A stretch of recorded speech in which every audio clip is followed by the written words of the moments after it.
Well, Sarah, new young bride, calls her mother in tears. She sobs, "Richard doesn't appreciate what I do for him." Now, her mother comforted. "I'm sure it was all just a misunderstanding." "No, Mother, you don't understand.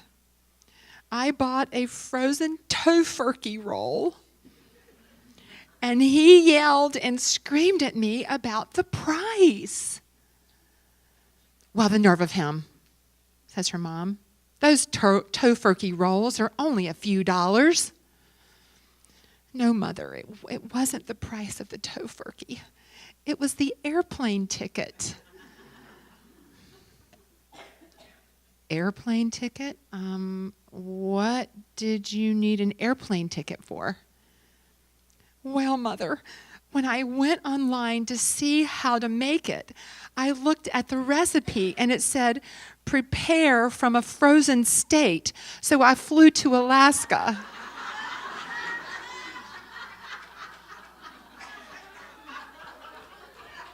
I know.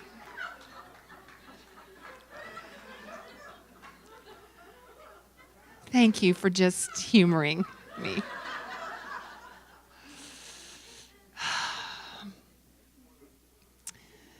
So, welcome everyone and happy holidays. And it just seemed appropriate today to talk about holiday readiness. Given that, Advent typically starts the Sunday after Thanksgiving. But this is an unusual year. It starts in December because Christmas Day is on a Sunday. And I just want to put a little plug in for that. We're going to have Sunday service. We're going to have Christmas Eve service the night before, and we're going to have Sunday morning service, and it's going to be a really beautiful, sharing, interactive time. It'll be a little bit different service on Christmas Eve and Christmas Day. So I just invite you to be here. So, holiday readiness. With all the flurry on social media that we're reading and all that's going on in our world, it seemed especially appropriate. Whether, people are celebrating Hanukkah, whether they're celebrating Christmas, Kwanzaa, regardless of what we are celebrating, these seasons truly are all rooted in love and a recognition of the connection and the unity we share. And they all help us to recognize what we are and what we're capable of being and expressing as we extend beyond ourselves and connect and trust and love. This is the season of love. It's the season of giving and connection. However, for many of us, it is really not. For many of us, this can be a very difficult time because we are already, it seems, very busy people. And then on top of what we're already doing, we've got more to do. And sometimes it can be stressful just financially. I looked up online. There was a survey conducted by the American Research Group that said that shoppers around the country say that they are planning to spend an average of $929 for gifts this holiday season. Wow. There are people that can go into debt, at Christmas, and this can be really stressful for people. And so with all of the stresses, maybe of finances and with busy schedules and people can sometimes wear themselves down. I've had people tell me that they sometimes get ill around the holidays because we forget to take care of ourselves. We forget, and sometimes we're so busy, taking care of the needs of others that we forget to take care of ourselves. And another thing I think that can happen around the holidays is that we can get really kind of attached to what the holiday needs to feel and look like. And when it doesn't show up that way, we can really get disappointed, can't we? Yeah, often we put a lot of expectations on ourselves, to have the Norman Rockwell picture, of the family sitting around the table and everybody's like, oh, or those Hallmark commercials, where everything is so sweet and so loving and so perfect. I don't know about you, but my family never really looked like that. Yeah. And this can be a time when, mixed in with all those expectations, that memories get churned up. It's this time of year that we really notice the changes that have happened in our family. If there's been a death, if there's been a divorce, if maybe someone is going off to college and they only come home now for the holidays, how that just shifts the family dynamic and can add some emotional stress, churn our emotions, because I think sometimes we also put pressure on ourselves for, to push through, to create normalcy, when really that's not really how we're feeling. And then sometimes it's also time to highlight what stays the same. Uncle Joe's old jokes. Maybe how Mom, dadgummit, she overcooked the turkey again. Maybe the same old arguments about, what time to eat dinner, who to invite to Christmas, what to buy for who. Here we go again. And so our stressors, some of our greatest stressors, can come from interacting with family members. Sometimes, there's a reason why we see people once a year. If we're just going to be honest. And our family patterns and dysfunctions kind of seem to become exacerbated because they always do, folks, when we have expectations. And we're attached to how things turn out. And we can get afraid to disappoint, afraid to disrupt old family traditions. I will just never forget the Christmas. I'm from the South, and when I had to call my mom and tell her I was a vegetarian. My family, although we were very small, we would have a humongous ham and a humongous turkey, and then, the giblet gravy, and then, the cornbread stuffing that you make with the turkey drippings. And my mother just panicked. It's like, what are you doing to us? You see those kinds of things, when all of a sudden you step out of how you've always done things and how that can add stress. So, again, checking in with social media, about how people experienced Thanksgiving with people that voted differently, that have different ideas about things and how people experienced a lot of stress. So, okay, all that, it just seemed like what an opportunity for us to talk about, okay, what is ours to do? What is ours to do to navigate this time, to be a time of love? And I know I say this a lot, but I'm going to say it again, folks. Meditate, meditate every day, meditate. Pray. Folks, I mean, really. Because what I'm learning more and more about, and all I have to do is just hang out with Edie for a while and learn about this Joe Dispenza work, that you are the placebo. I've been really reading about that. And, it's a reinforcement of what we already know, but with the science behind it, is that meditation shifts us, folks. And it's shifting, and what meditation is it shifts our focus. Instead of what's going on out here in the myriad of all these external distractions, to turning our attention inward. Folks, if we are not grounded and we are out in the world, we get knee-jerky. You know about those knee-jerk responses, especially when we get around our family members sometimes. I'm just going to call it. Really, come on, we got to be honest.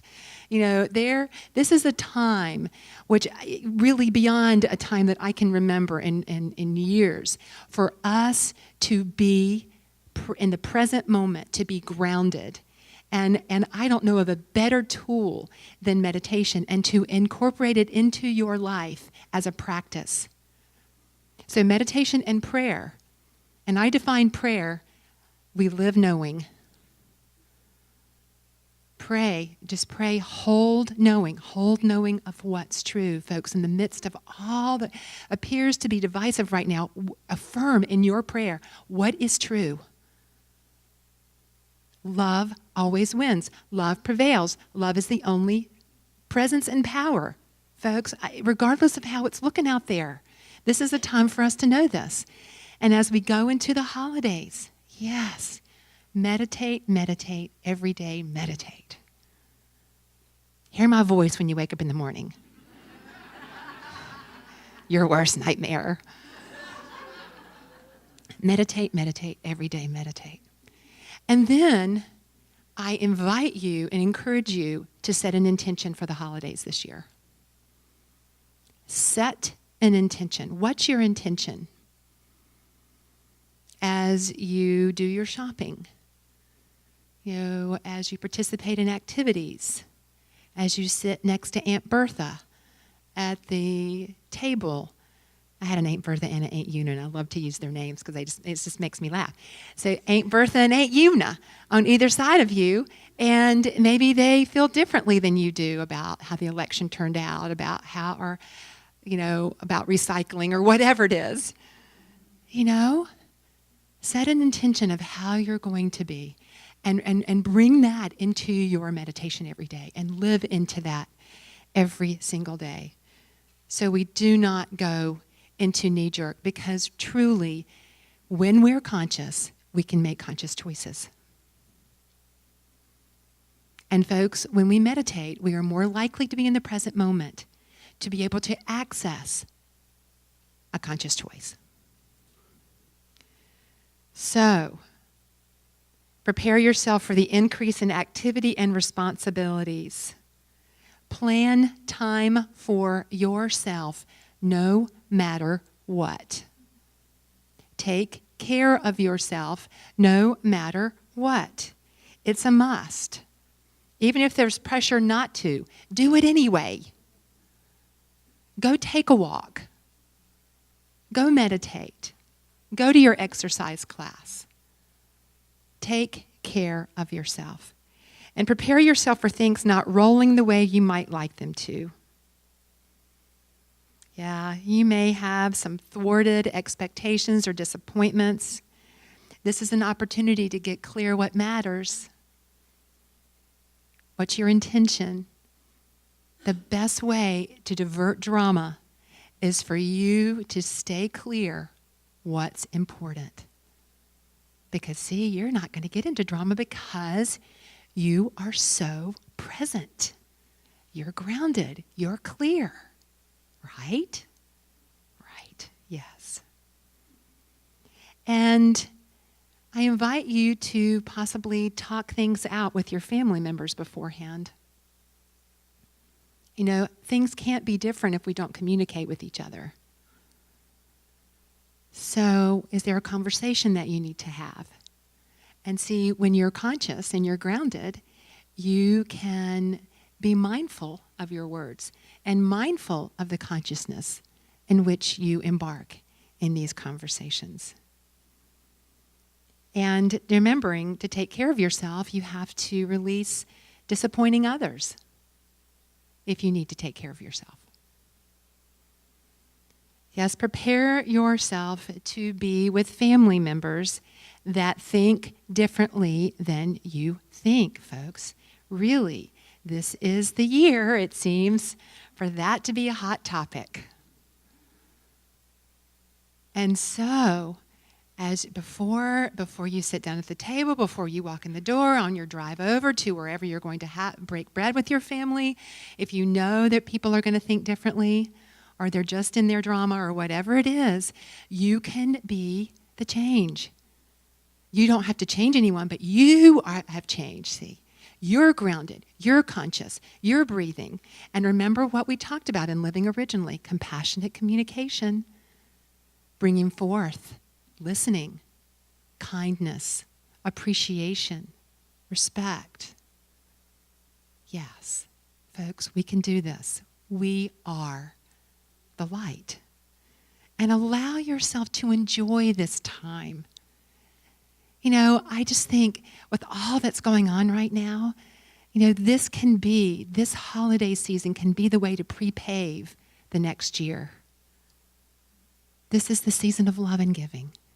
This is the season of kindness, and allow yourself to have fun. Last night, I went to the most incredible concert, Sons of Serendip. If you do not know who these people are, Sons of Serendip, it was the most glorious, heartfelt, beautiful concert I have gone to in years. It was stunning. These are the kind of things, treat yourself to that. Go walk around Seneca Park or drive around Seneca Park and see the beautiful lights. Go caroling. Like one of my rituals is to go down to Old Town Alexandria. I love Old Town Alexandria. I mean, they have people caroling on the corners, and it's just so beautiful. And they have the pineapples on the doors, and it's just so sweet. Whatever that is for you, treat yourself. And remember to be kind. Remember that when you're in that long, long line at Trader Joe's, that when you get up to the counter, that you smile and you say, how are you today? How are you? The people that serve us from their hearts, appreciate them. And when you're at the mall and you are eyeballing a parking space and somebody's like, just let them go. Because you have abundance consciousness, you know there's another parking spot right around the corner. See, this is just an opportunity for us to live into the truth and the principles and the tools that we have and that we know.